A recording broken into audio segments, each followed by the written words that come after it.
Hello, welcome back to my channel. I am Amanda and I am super excited to talk to y'all about all of the books that I read in July. There's a pretty big list and I want to keep this kind of short and sweet, so I guess we'll just get started. I want to start and talk to y'all about the non-fiction books that I read first and then get into the little bit more fun kind of fiction books. For those of y'all who don't know, I was recently laid off from my job, and so a part of that I've done a lot of kind of searching, like what's my next step, what's my purpose, all of those kind of questions that you typically have after you've gotten laid off. And so I spent quite a bit of time in my nonfiction trying to search for answers to those questions. The first book was actually a book that I already had on my shelf that I picked up called Hearing with the Heart. So it's Hearing with the Heart, A Gentle Guide to Discerning God's Will for Your Life by Deborah Farrington. I personally didn't really care for this book at all. It is written as though it's a true book. The way that the book is actually outlined, you guys can see this. They have quotes and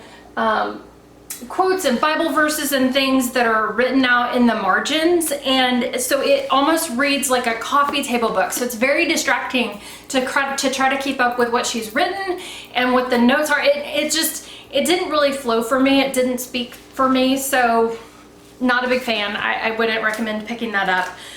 The other one that I read is You'll Get Through This by Max Lucado. See, it's Hope and Help for Your Turbulent Times. Again, a very Christian-based book about how to kind of get through life. And his moral is kind of weaved over the story of Joseph. And, you know, you guys might know Joseph from Joseph and the Amazing Technicolor Dreamcoat. But as you know, Joseph went through some turbulent times, but ultimately worked through all of that and rose to power, even through all of the adversity in his life. I know Max Lucado. This is the first Max Lucado that I'd read, and I know Max Lucado is very famous, very well known, sadly, but for me, it almost made it was almost a little bit condescending in tone, and it made it feel like my problems weren't as big as everything else going on, and I don't think that was the intent. I don't think that was the purpose, and potentially it was just me who read it. You know, you read a message with a tone not necessarily implied by the author, but that's kind of how I got this. I know it's gotten a lot of really good reviews. I think it's 4.4, 4.5 on Goodreads. I mean, it's a highly well-respected book. I just particularly, it wasn't a good fit for me. The next one was Daring Greatly by Brené Brown. And for anyone who's watched more than just a video of mine, then they know that I love Brené Brown. Daring Greatly, how the courage to be vulnerable transforms the way we live, love, parent, and lead. This was not necessarily about me helping me find my next step and kind of guide me through the tumultuous times, but it was more just a book about how when I find my next big step, how I lead. And of course, she is a huge proponent of being vulnerable and working through your shame in order to show your true and authentic self. Hope is a function of struggle, which I thought is interesting. She says, hope isn't an emotion. It's a way of thinking or a cognitive process. It's really a thought process made of what Snyder calls a trilogy of goals, pathways, and agency. In very simple terms, hope happens when you have the ability to set realistic goals, you're able to figure out how to achieve those goals, and you believe in yourself. I thought that was pretty interesting. So I really like her perspective. I like her style of writing. She's a Texan, which is awesome, but she's got a great personality, and her personality and kind of wit comes through in her writing, and it makes nonfiction can be a little dry. She's not very dry, so it's pretty awesome. I would recommend it. And then, as you can tell, this one, I really like it. Sue Monk Kidd, When the Heart Waits, Spiritual Direction for Life's Sacred Questions. This one absolutely resonated with me. There are a million little things in here. I actually found I needed a notebook to jot down notes. I needed a highlighter to highlight. I needed post-it flags. And I needed my Bible because she dropped some Bible verses in here and I wanted to read the context surrounding those Bible verses. So this book, even though it's only like 205 pages, I think in total, it is, it's very thought-provoking, and it took me longer than I thought it would take to read 200 pages. But this is more for people who, she writes about her midlife crisis and how you have to kind of, in the middle of her midlife crisis, she found that she had to wait for the right time. She couldn't rush through things. And so there's a lot about being present and being grateful and living in the moment. And she has some really nice things to say. She says right here on page 106, we allow God to release us through the experiences, encounters, and events that come through us or come to us. So, you know, her perspective is that God doesn't take away what you're going through, but he wants you to get through it, to learn and to grow and to be better and to get to that next thing. So often we just pray, we want to get through this, we want to hurry up as quickly as we can to make it through. But she opines that you can't hurry it up because there's a lot that you need to think through and feel when you're going through this. So I found it hopeful and uplifting and encouraging. It was the very first student kid book that I'd read, and I would absolutely recommend it to y'all as well. Now let's get on to the fun fiction. One of the first books I read at the beginning of the month is Moriarty by Anthony Horowitz. If you want to read the full book review that I have, it's on my blog.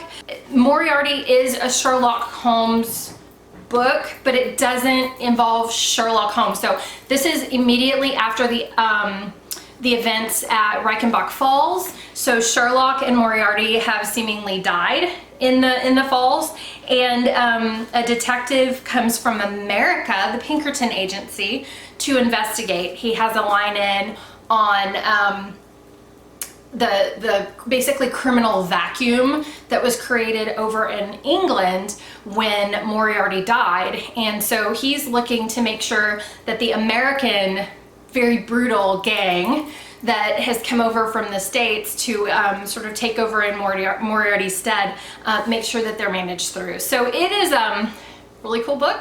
It is very much written in the style of Sir Arthur Conan Doyle. I like Anthony Horowitz. I loved this book and I would absolutely recommend it. This one is A Discovery of Witches by Deborah Harkness. This is evidently now an AMC TV show. It's got Matthew Good on it, who I love, but I haven't seen the show. I did not realize this, even though it says it on the title, but this is book 1 of the All Souls trilogy. And so I picked this up because my sister tends to like books like this, and I thought it was something she and I could read together.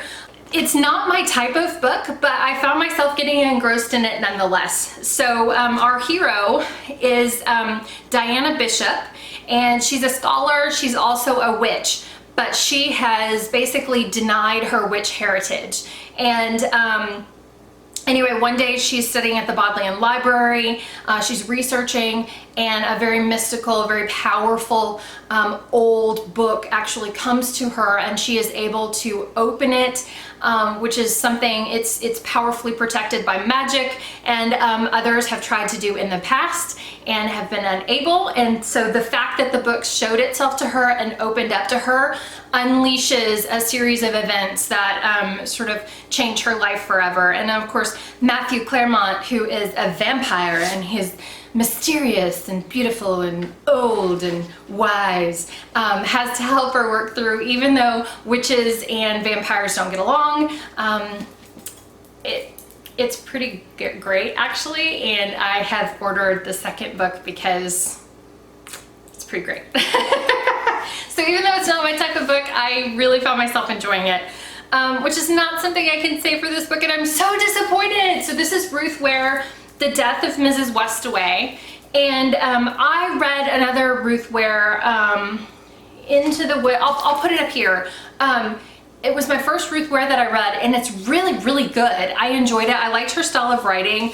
Her style is a little bit more slow-paced, a little bit more almost like an Agatha Christie, where she takes time to develop the characters and create a tension, create tension, not attention, but create tension. And I loved it. I thought it was phenomenal. But The Death of Mrs Westaway, I only made it 45 pages in, and I just don't care. So I found myself super disappointed. I might try to pick it up to finish it later, because I do like the way Ruth Ware writes, but The Death of Mrs Westaway was just way too slow. The next is actually a series that I picked up.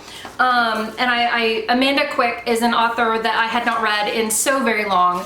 But I was at Barnes & Noble and I decided I was going to impulse purchase.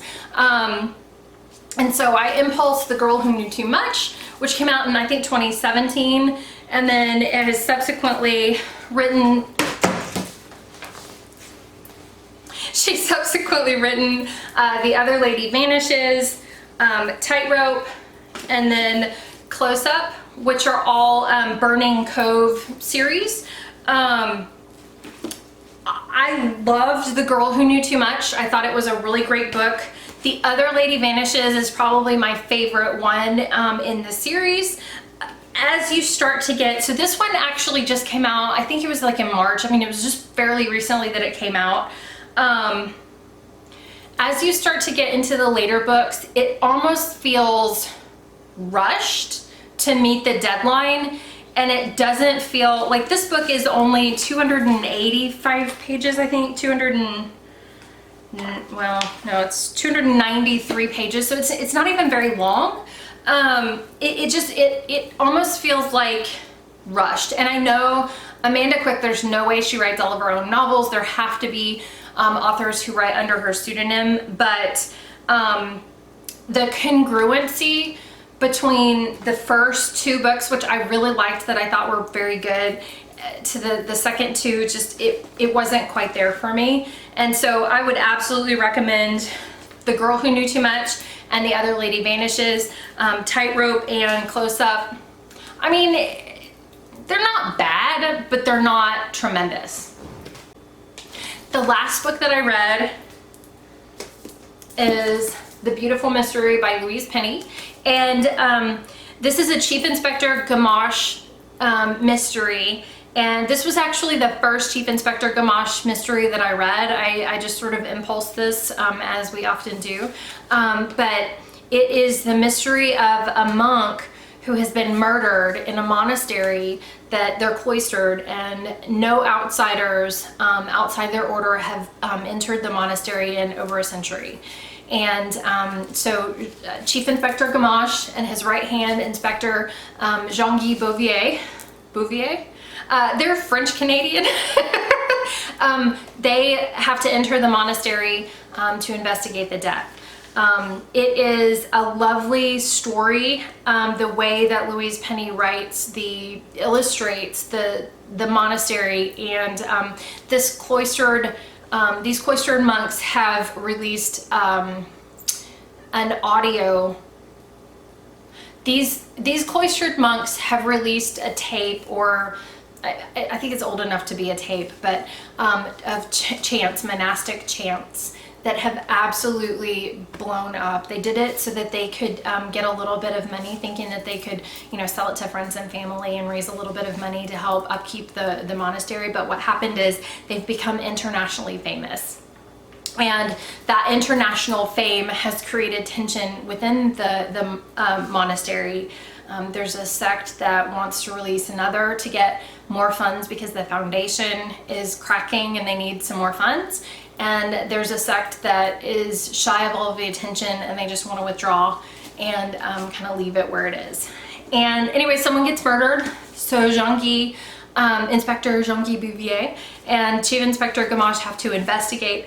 A lot of people have written, not necessarily negative, but I guess less than glowing reviews on this book, because there's an underlying tension in the relationship between the two inspectors. Gamache is like a father figure to Jean-Guy, and their relationship is very tense. And into the next book, it sort of creates this, are they gonna make it through this kind of tension? But this as an overall book. You don't have to know Gamache and Bouvier in order to be invested in it. I love it. I love Louise Benet, so I would absolutely check it out. Anyway, those are all of the books that I read in July. Thank you so much for tuning into my channel. And if you liked this video, feel free to like, share, subscribe, click the notification bell so that you don't miss any of my other uploads. Thank you so much, and looking forward to a great August.